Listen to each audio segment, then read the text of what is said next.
Hi, I will go into the topic investment decision. What do you mean by investment decision? As we all know, every project needs investment. Okay, so investment decision is very much important for a firm or an organization to implement a new project related to energy efficiency. Okay, so investment decision is defined as the firm's decision to invest its current funds most efficiently in long term assets in anticipation of an expected flow of benefits over a series of years. So, if an investor is investing money, he will always need benefits.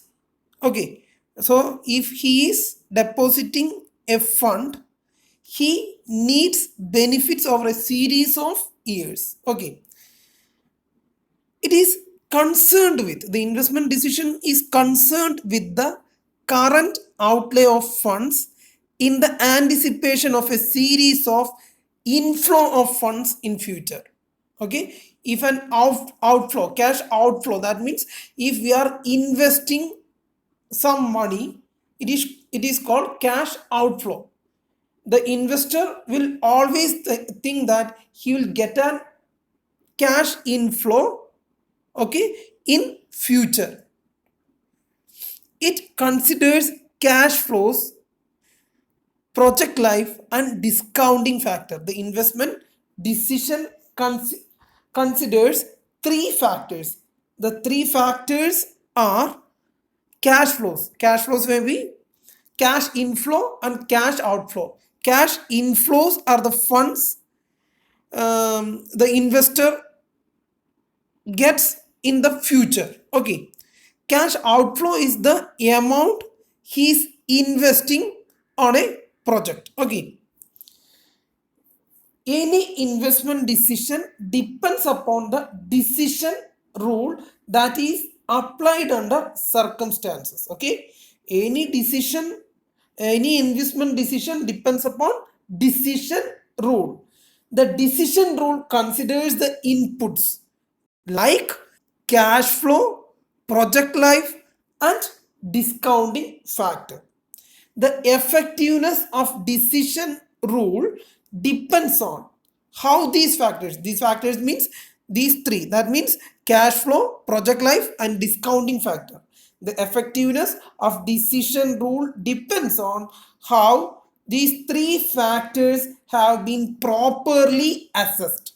Okay, estimation of cash flow requires, cash flow means cash inflow and cash outflow. Okay, this the estimation of cash flow requires immense understanding of the project before it is implemented, particularly macro and micro view of economy, polity, and the company. Okay, the estimation of cash flow requires a detailed understanding of micro and macroeconomy polity and the company policies should be considered. Okay, next, project life is very important, otherwise it will change the entire perspective of the project. So great care is required to be observed for estimating the project life. Okay, so project life is a very important factor while considering a decision role. Next, cost of capital. Cost of capital is being considered as discounting factor which has undergone a change over the years. Okay, cost of capital is being considered as discounting factor which has undergone a change over the years. Next, importance of investment decision. Okay, investment means investing large amount of funds. Okay, as these funds are invested for a long period of time, any money which is invested for a long period of time has its own risk or its own risk factor. So this capital is blocked and it cannot be used for other purposes. So the funds of capital expenditure projects are not only huge but more or less permanently blocked also. Therefore, these are long term decisions. Okay, the longer the time, the greater the risk involved. Hence, careful planning is essential. Okay, so large amount of fund is investing, it will always have a risk as the capital is invested for a long period. Okay, as this capital cannot be used for other purpose, it affects the survival and growth of the firm. The decision of investment is always irreversible, and the decisions are affected by number of factors. So there is always a complexity in taking investment decision. Okay, once the decision for acquiring a permanent asset is taken, it is very difficult to reverse the decision. This is because it is very difficult to dispose the asset without incurring heavy losses. So the investment decisions are always irreversible. Okay, business firm grow, expand, diversify, and acquire stature in the industry through their investment decision activities. The success of mobilization and deployment of funds determines the future of a firm. So, the future or the survival and growth of the firm depends on the investment decision. Okay, large number of factors affect the decision on investment. They make the investment decision most difficult to make, or these large number of factors makes the investment decision a complex one. So the importance of investment decision are, it affects the survival and growth of the firm. Investment decisions are subjected to risk. Okay, large amount of funds should be invested, so large amount of money is permanently blocked. Okay, next, the decisions are always irreversible, and the decisions always accompany with complexity. Okay, investment decision process. The investment decision process or the stages in the investment decision are: first one, identification of investment opportunity, where to invest. Next one, evaluation of investment, whether it will give benefit or loss, or it can be whether the project is to be undertaken or not. If there are many competing projects, which one is to be preferred first?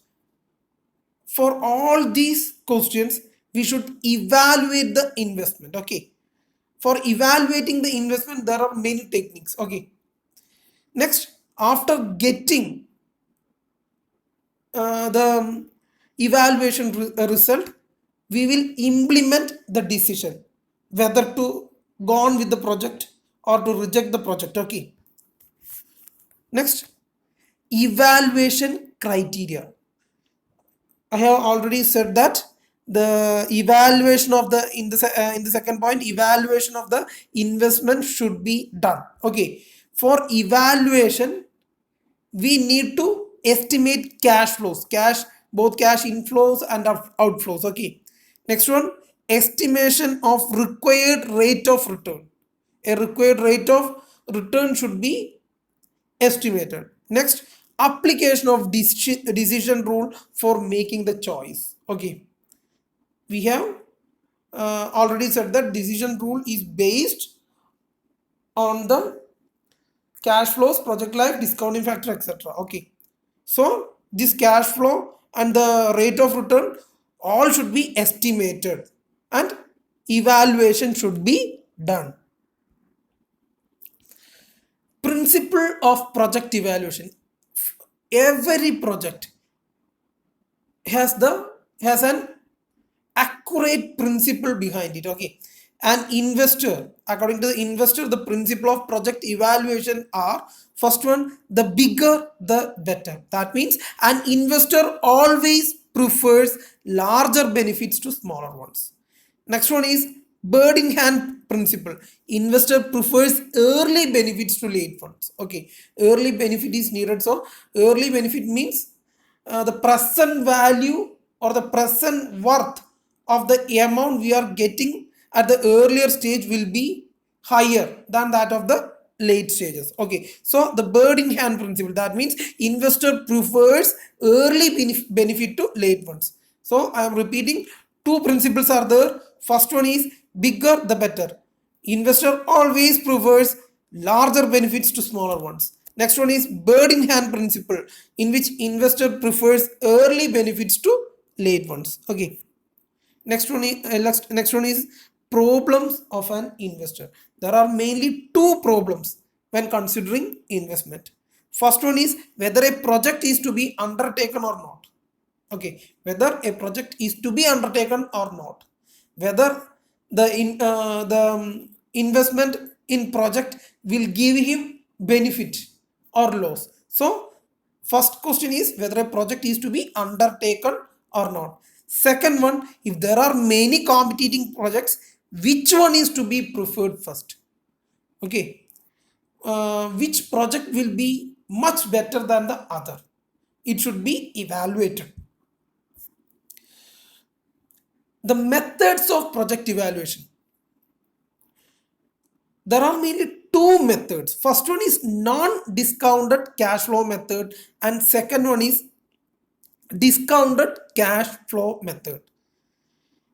Non-discounted cash flow method is again divided into payback method and average rate of return method. Okay, and discounting method or discounted cash flow method is again divided into NPV, net present value method, IRR, internal rate of return method, profitability index method. In this chapter, we are going to study payback method, NPV method and internal rate of return method. Okay, before going to these methods, we should know what is a discounted cash flow method and what is a non-discounted cash flow method. What is the difference between these two methods? Okay,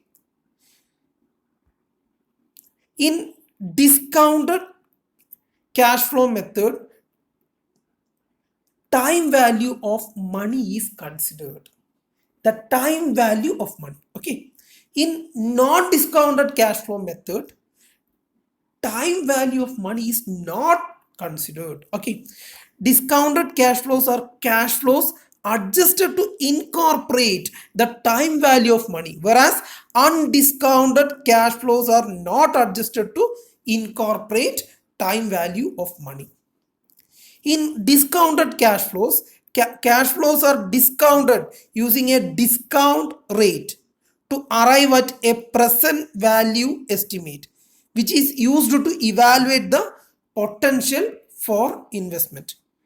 In discounted cash flow method, a discount rate is there to arrive a present value estimate. So here we should know three terms. First one is time value of money. Then the second one is the discount rate. Okay, before going to time value of money, we should know what is discounting. We always know about the compounding. Like that means if we are investing a money and after 4 or 5 years, we will get that money as interest accumulated. That means if we are investing in 1 lakh rupees, and after 7 or 8 years we are getting 1,80,000, that means this invested money after accumulation of interest, that may be simple interest or compound interest, after accumulation of this interest, this same 1 lakh rupees we are getting after 8 years, we are getting 1,80,000 rupees. So the value of money get increased. Okay, as the same way, if you are getting 1,80,000 rupees after 8 years, means 1,80,000 rupees after 8 years means the present value of 1 lakh is much greater. Am I correct? So in the case of future money, we are giving the interest. Okay, likewise we are calculating the present value of the future money.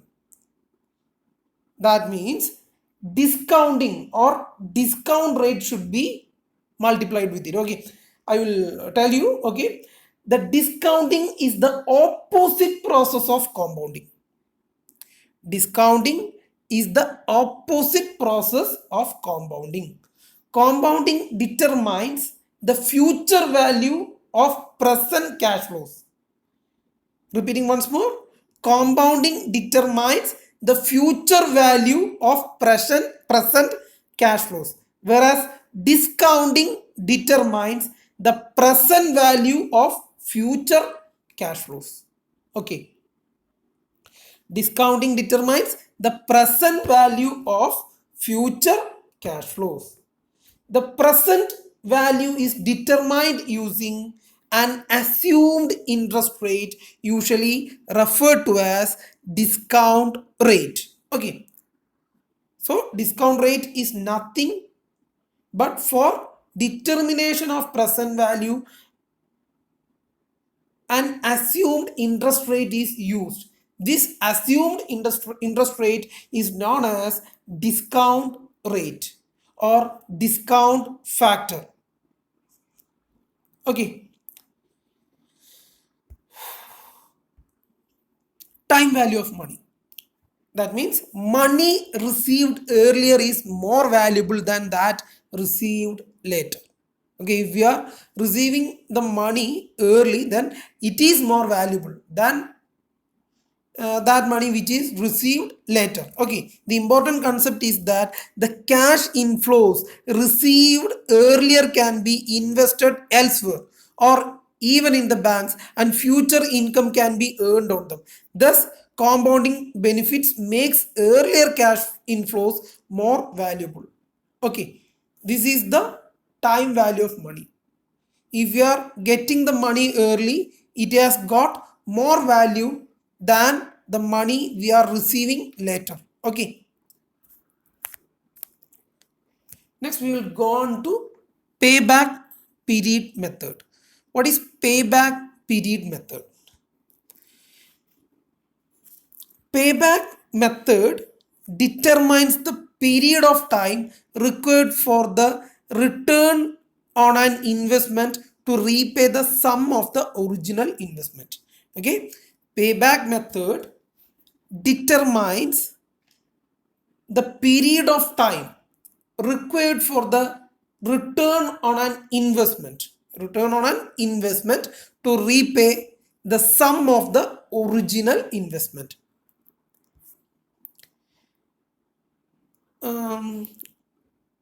When all other things being equal, the better investment is the shortest payback period. Okay, so if there are two projects and payback period of first project is longer and the second project is shorter, then we will accept the second project as the payback period of the second project is small. Okay. There can be two situations in payback period method.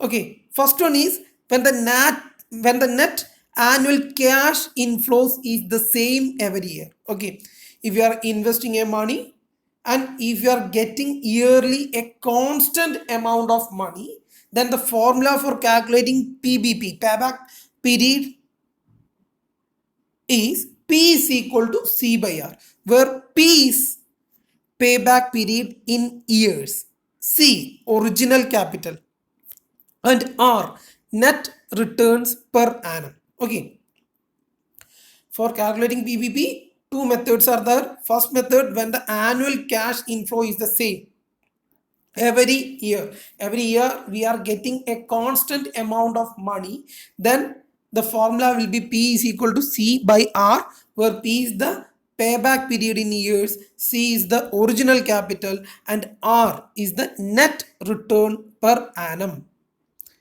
When net cash inflow is uneven, that means we are getting yearly a different amount in each year. That means first year we are getting an amount of 5,000, second year 7,000, third year 6,000, fourth year 9,000. The amount we are getting every year is varying. Then the payback period P is equal to E plus B by C. P is the payback period. E is the number of years immediately preceding the year of payback. Next, C, cash flow during the year of recovery. And B, balance to be recovered. Okay, this formula we can apply it in a problem, and we will get more idea when we are solving the problem. Okay, so there are two methods. First method deals with the annual cash flow with annual cash inflow is the same, and second deal with if annual cash inflow is uneven. Two of them have two different formulas. Okay. Next, decision rule. What is a decision rule? Decision rule means whether we have to accept the project or we have to reject the project. The decision we are taking is based on these 2 points in payback period. First one is if the PBP is less than the maximum acceptable payback period. If you are investing 1 lakh rupees and we are considering that we should get the sum amount in 3 years, then the 3 years will be the acceptable payback period. And after calculation, if we are getting this amount, this capital in 3 years or less than 3 years, the project will be accepted. If the payback period is greater than 3, then we will reject the project. Okay, if the payback period is less than the maximum acceptable payback period, accept the project. If the payback period is greater than the maximum acceptable payback period, reject the project. Okay, merits. What are all the merits of payback period? Payback period, easy and simple method.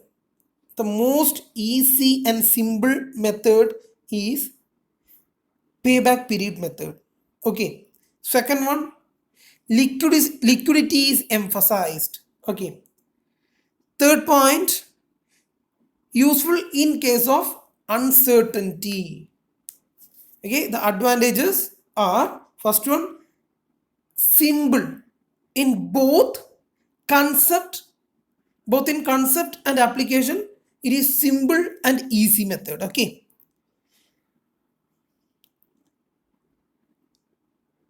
Next, it is useful for ranking the projects which are equally desirable under the other methods of capital budgeting.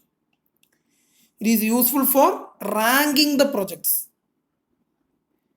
Third point, the company can judge the length of time its funds will be tied up and the risk involved in the various projects. The company can judge the length of time its fund will be tied up and the risks involved in the various project. Okay, risk can be forecasted. So it is a ready method for dealing with risk. So it is useful in case of uncertainty.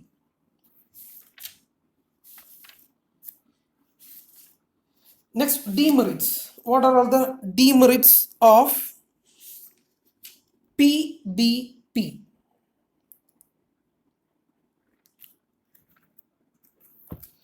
It ignores cash flow after PBP. After a certain period of payback period, it ignores all its cash flow. It does not consider time value of money. As we all know, the value of money is changing. It does not consider the time value of money. Next, it overlooks cost of capital or interest factor.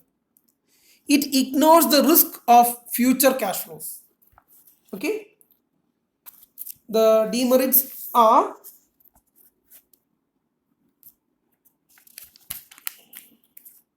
this method is delicate and rigid. Okay, this method is delicate and rigid.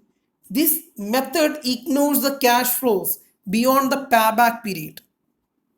It does not consider the time value of money. It measures the project capital recovery and not the profitability of the firm. Profitability is not evaluated in this. Okay, this method does not take into account depreciation and money spent on insurance, interest, and maintenance. So we can say that profitability of project is completely ignored. It ignores the time value of money. It completely ignores cash inflows after payback period. It does not take into account the life of the project, depreciation, scrap value, interest factor, etc. And this method is delicate and rigid. A slight change in operation cost will affect the cash inflows and the payback period. Okay, these are the limitations of payback period method. Okay, we'll go on to the problem. I have already told you that in payback period there are two problems. First one is a same cash inflow for every year, and the second one is different cash inflow in every year. Okay, first one, a project requires 20,000 as initial investment and it will generate an annual cash inflow of 5,000 for 10 years. Calculate the payback period. That means in how much years we will get the invested money. So as per formula, P is equal to C by R. P is the payback period. C is the original capital investment. It is 20,000. And R is the net returns as per annum. So 20,000 divided by 5,000. So 4 years.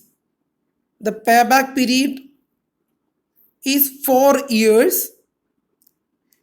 And the expected life of the project is 10 years. So in a short time, we are getting the invested money.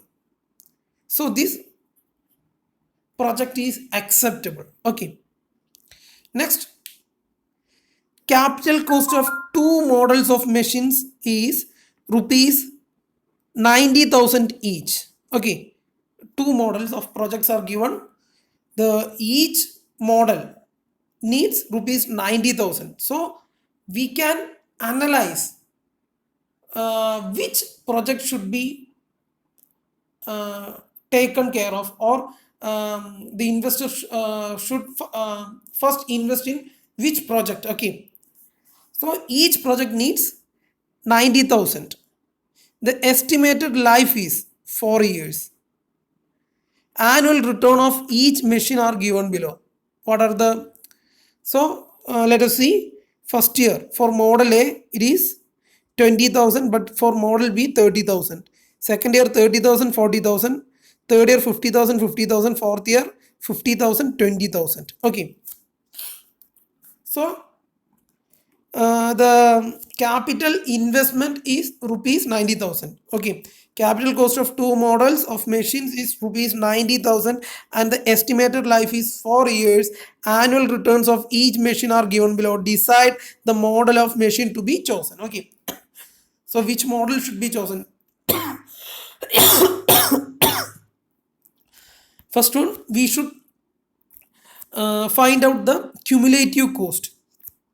That means in the first year, the cumulative cost is 20,000. In the second year, 20,000 plus 30,000, the cumulative cost is 50,000. And in third year, 50,000 plus 50,000, 1 lakh. And in the fourth year, 1 lakh plus 50,000, total 1 lakh 50,000 in model A. In the case of model B, first year it is 30,000. Second year the cumulative cost is 30,000 plus 40,000. That means 70,000. In the third year 70,000 plus 50,000, 1 lakh 20,000. And the fourth year 1 lakh 20,000 plus 30,000, 1 lakh 50,000. So we can see that in the third year, in both the cases, in third year we are getting 1 lakh and 1 lakh 20,000. Okay. In the third year we are acquiring or we are getting the invested money, but it is greater than what we need. So here we can see that the formula is P is equal to E plus B by C, where E is the number of years immediately preceding the year of payback. That means here E will be second year. That means the year preceding the year immediately preceding the year of payback means it is the second year. In third year we are getting more than that of the capital investment, so the second year is the E. That means for the model A, E will be 50,000 and for model B, E will be 70,000. Next, balance amount. Okay, B is the balance to be recovered. In the case of model A, second year we have 50,000. So the balance to be recovered for getting 90,000 is 40,000. Am I correct? 50,000 plus 40,000 is 90,000. So the balance to be recovered is 40,000. But in the case of model B, the second year cumulative cost is 70,000. So in the model B, the balance amount to be recovered is only 20,000. Okay, balance amount to be recovered is 20,000. Next, C is the cash flow during the year of recovery.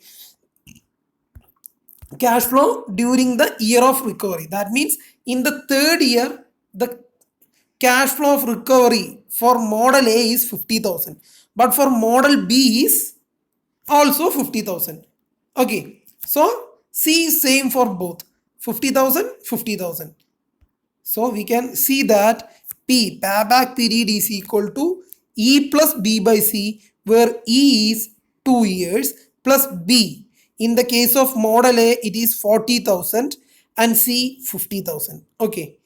And in the case of model B, P is equal to E plus B by C, 2 plus B. Balance amount is 20,000 and C is 50,000. So 2.8 years and 2.4 years. For recovering rupees 90,000, model B needs only 2.4 years. But in the case of model A, it needs 2.8 years. So we should accept a shortest payback period. So we are accepting the second model. Okay.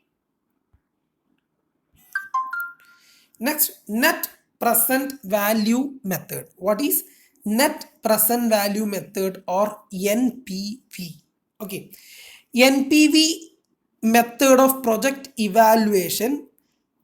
NPV method of project evaluation consists of comparing the present value of all net cash inflows to the initial investment of cost. That means it compares the cash inflows with cash outflow or initial investment cost. It compares the cash inflows with initial investment cost. The cash inflows are converting into present value cash flow. Okay, that means in future it may be we are getting maybe 1,20,000, but we should convert it into the present value. As we all know, the time value of money is varying.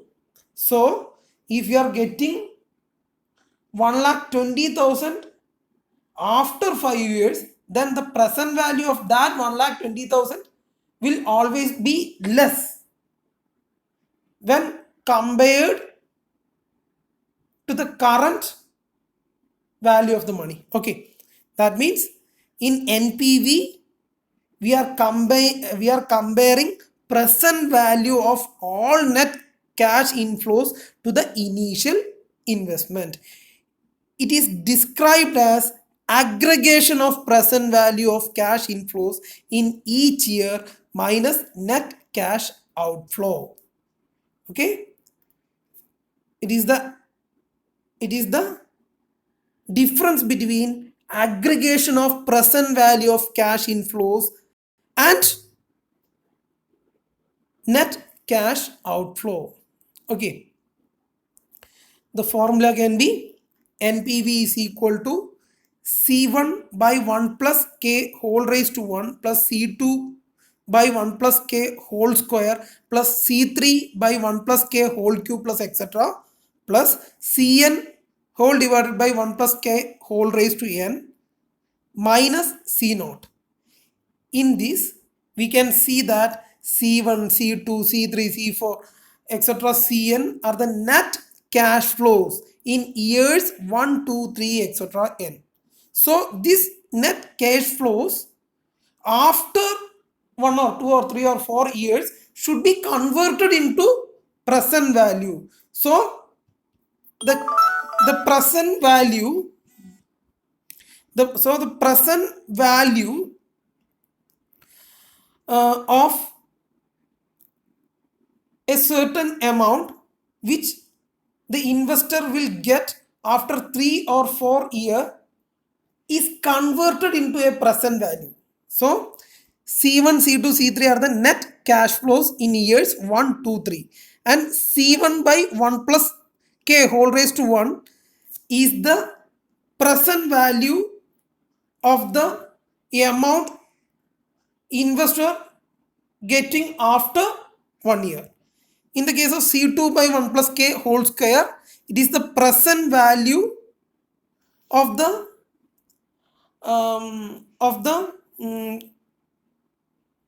amount which the investor will get after 2 years.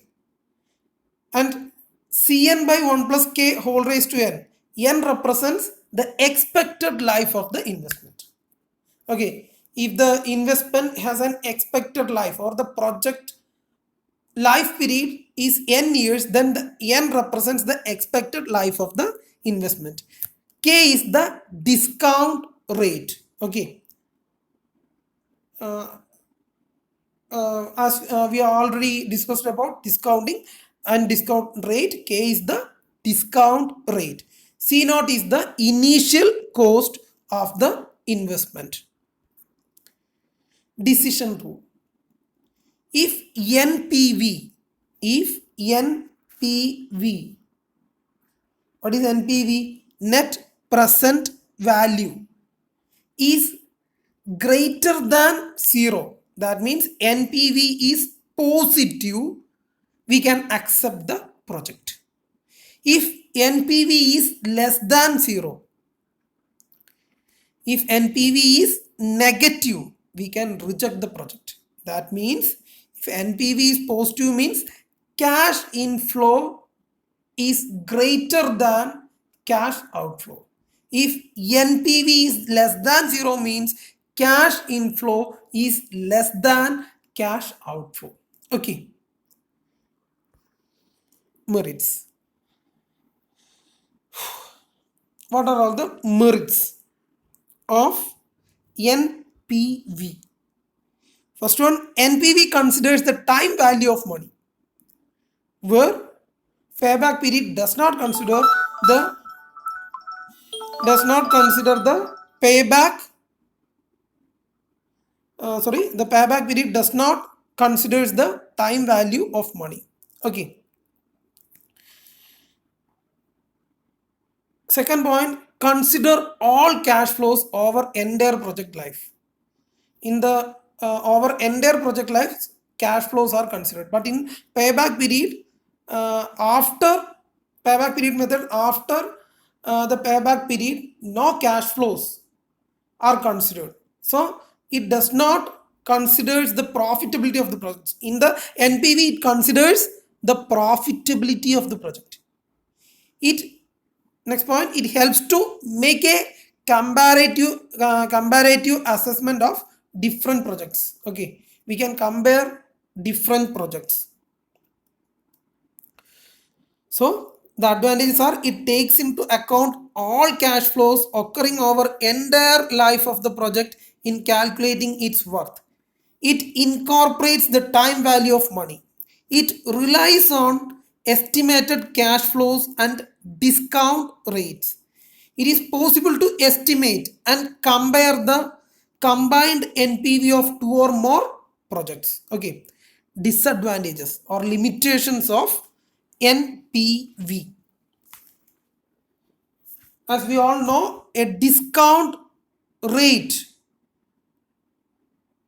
should be there or should be determined for finding the present value of the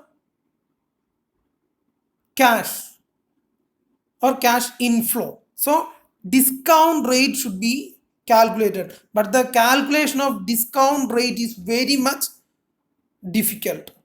Okay, accurate forecast of future cash inflows is difficult due to uncertainty.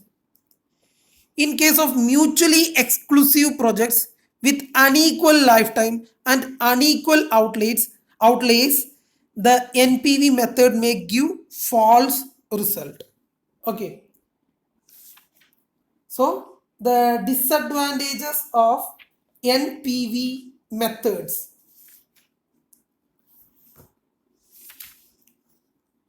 The method requires estimation of cash flows, which is very difficult due to uncertainties existing in the business world due to so many uncontrollable environmental factors.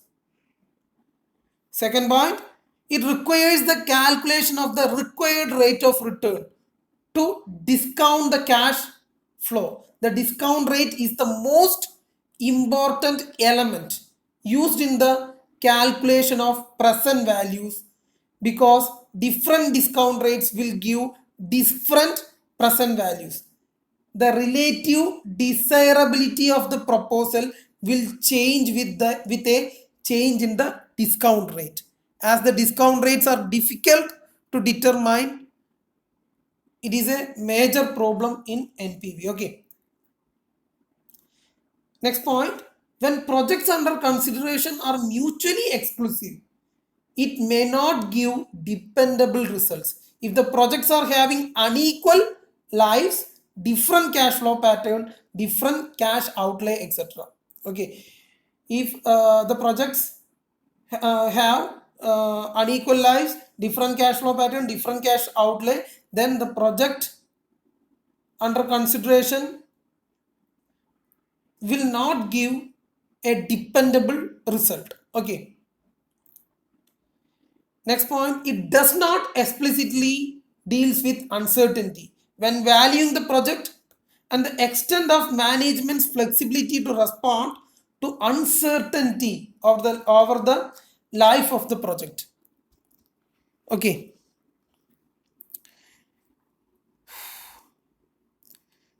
As uncertainties are more, accurate forecast of future cash inflows are difficult. Okay.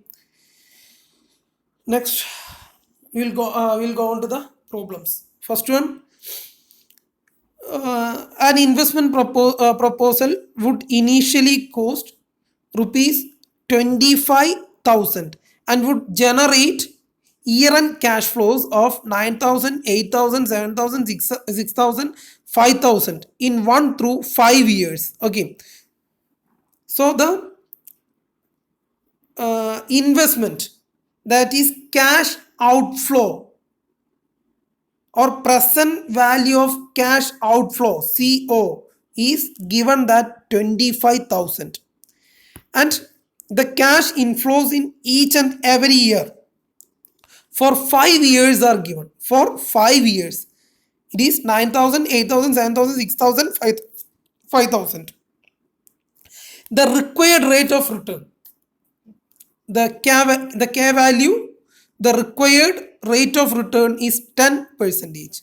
So as per formula we know C1 by 1 plus K whole raised to 1 plus C2 by 1 plus K whole square plus etc. Cn by 1 plus K whole raised to n minus C naught, in which K is 10%. That means 0.1. 10% means 10 by 100. K is 0.1. The expected life of the investment is n is 5 years. Okay. So we can go to the formula. C1 is 9,000 and it can be changed into the present value. The 9,000 is the cash inflow the investor will get after the 1 year. So the as per considering the time value, we should multiply a discount factor. The discount factor is 1 by 1 plus K whole raised to 1 for first year, 1 by 1 plus K whole square for second year, 1 by 1 plus K whole cube for third year, 1 by 1 plus K whole raised to 4 for fourth year, and 1 by 1 plus K whole raised to 5 for fifth year. So the formula will be C1 is 9,000, C2 is 8,000, C3 is 7,000, C4 is 6,000, C5 is 5,000, and K's are 0.1. Okay, so and C naught is 25,000. Okay, after giving the values to the formula, we will get the NPV as rupees 2,245. It is a positive value. As we all know, if NPV is greater than 0, we can accept the project. So the project can be accepted. Next, we have to compare which project should be taken and which project should be rejected. The project which is having greater NPV can be accepted, and the project which is having less NPV can be rejected. Okay. So in the case of second question, a company is considered two projects A and B. Each of them requires an initial investment of 50 million. Expected cash inflows in million from these projects are: project A, first year it will get an 11 million and project B 38. In second year 19 million, 22 million for project B, and third year project A 32 million and project B 18 million, and fourth year 37 million, and fourth year for project B is 10 million. And the cost of capital, that means K value is given as 10%. Which project should be the first, which project should be the firm invest in on the basis of NPV? First we should calculate NPV. NPV equals. Okay, NPV, the same formula is applied here. For the first case, for project A, C1 is 11, C2 is 19, 11 means 11 million, C2 is 19 million, C3 32 million, C4 37 million. These are all substituted. Okay. And K value is 0.1. So the NPV value is 25.02. For the second project, C1 is 38, C2 is 22, C3 is 18, C4 is 10. Okay. These are all substituted and we will get a value of 23.08. Comparing this, 25.02 million is the largest value. So we can accept the project A. Okay. So project A is greater and the investor will invest on project A. Okay. In the third question, the discount rate is changed. Okay, we can see that the discount rate is changed. All other values are the same. We can see that Jyoti's Industry has a project with initial cost of 4,68,000 and would generate year-end cash inflows of 1,35,000, 2,40,000, 1,85,000, 1,35,000. Okay. And here we have two discount rates. So we are substituting these values by considering K1 and K2. Okay. In the first step, K is 0.08 and in the second step, the K value is 0.20. Okay. Then we will get 1 lakh,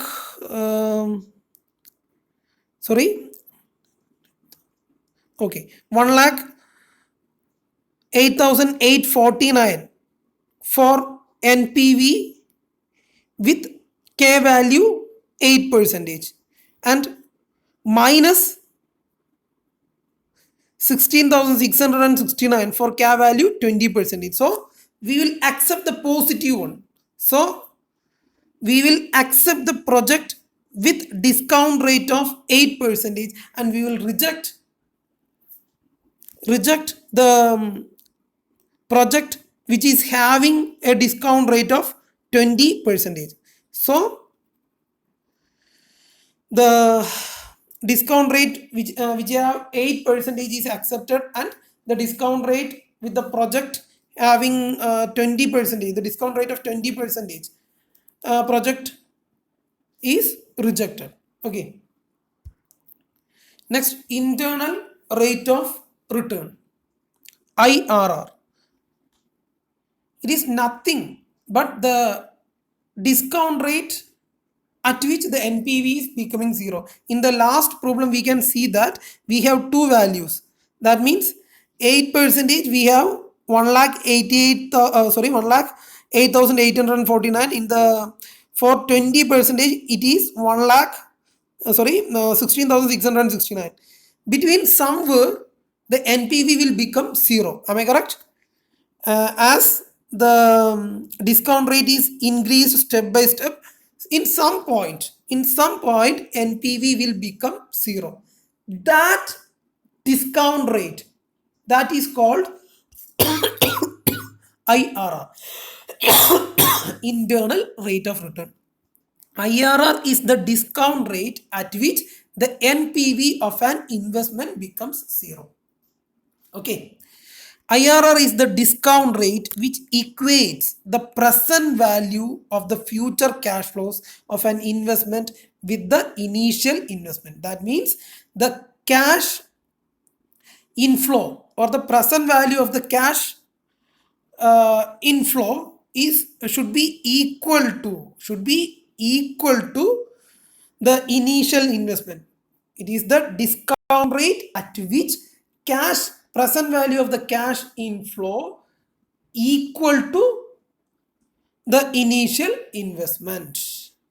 Okay.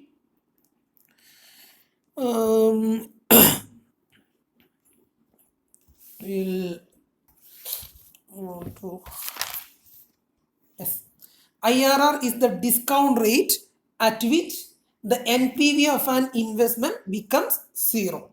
IRR is the discount rate which equates the present value of the future cash flows of an investment with the initial investment.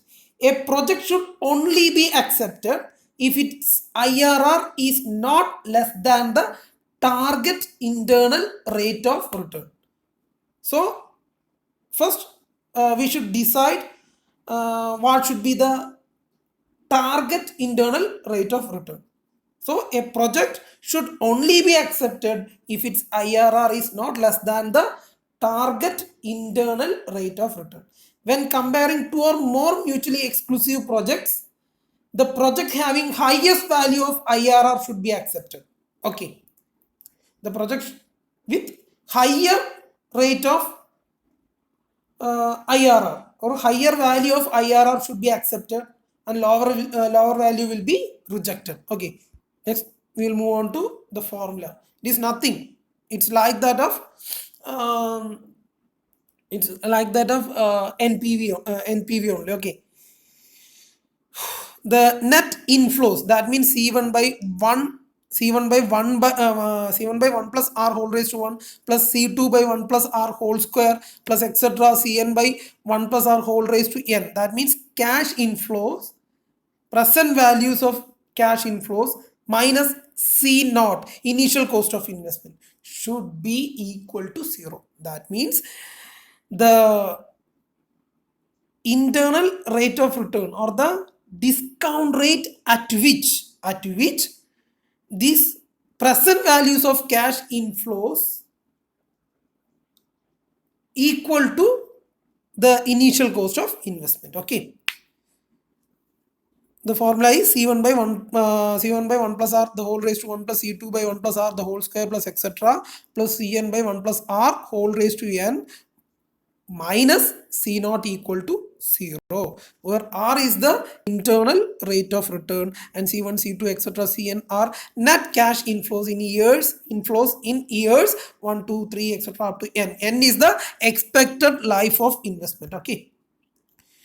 Decision rule, as we already said, if the IRR is greater than cost of capital, that means we should accept the project. That means R greater than K. K means the cost of capital.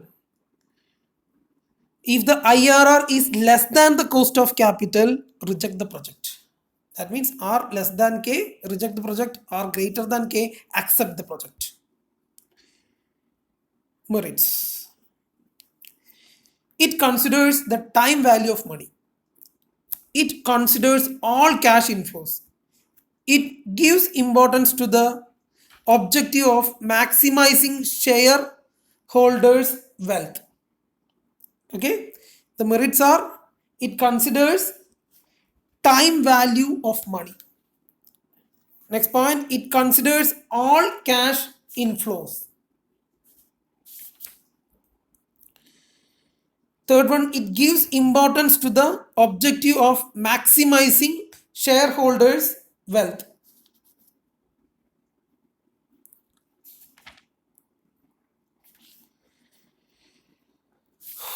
So, the merits are, it considers the time value of money and it also takes into account the total cash flows generated by any project over the life of the project. Second point, IRR is a very much acceptable capital budgeting method in real life as it measures profitability of the project in percentage and can be easily compared with the opportunity cost of capital. IRR is a very much acceptable capital budgeting method in real life as it measures profitability of the project in percentage. It is consistent with the overall objective of maximizing shareholders' wealth. Next, demerits. It involves tedious calculation. That means it requires lengthy and complicated calculations. It is not suitable for evaluation of mutually exclusive projects. When projects under consideration are mutually exclusive, IRR may give conflicting results. May not give fruitful results when project life or cash outflows are unequal. We may get multiple internal rate of returns for the same project when there are non-conventional cash flows.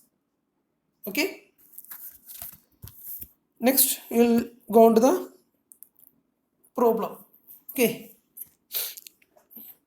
Find the IRR of an investment having initial cash outflow of rupees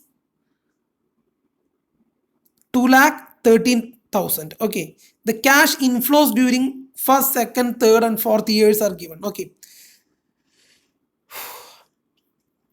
So we should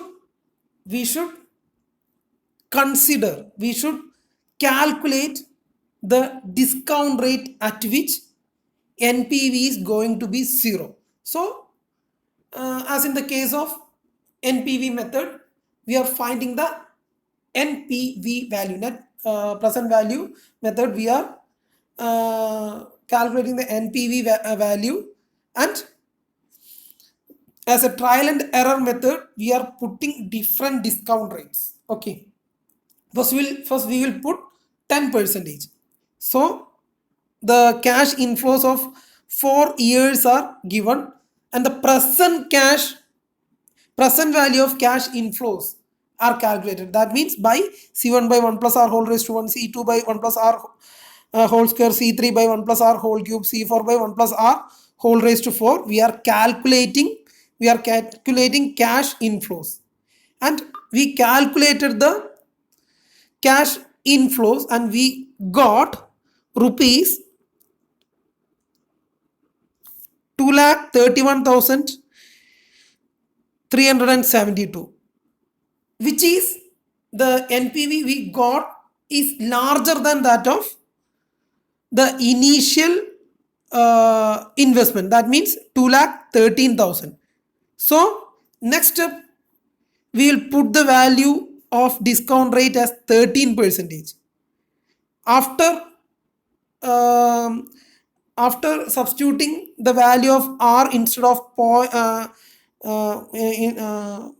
instead of 0.1, we are substituting 0.13. Then we will get 4,521.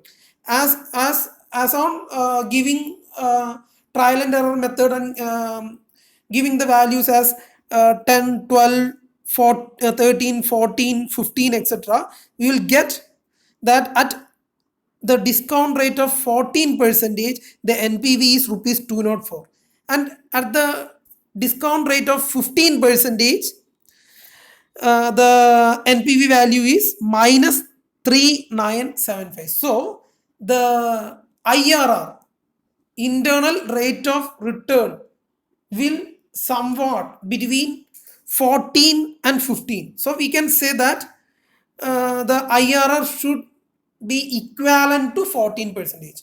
Okay. If you are putting 14.1, 14.2, you will get the accurate discount rate at which NPV will become 0. That discount rate is called internal rate of return. Okay. Thank you.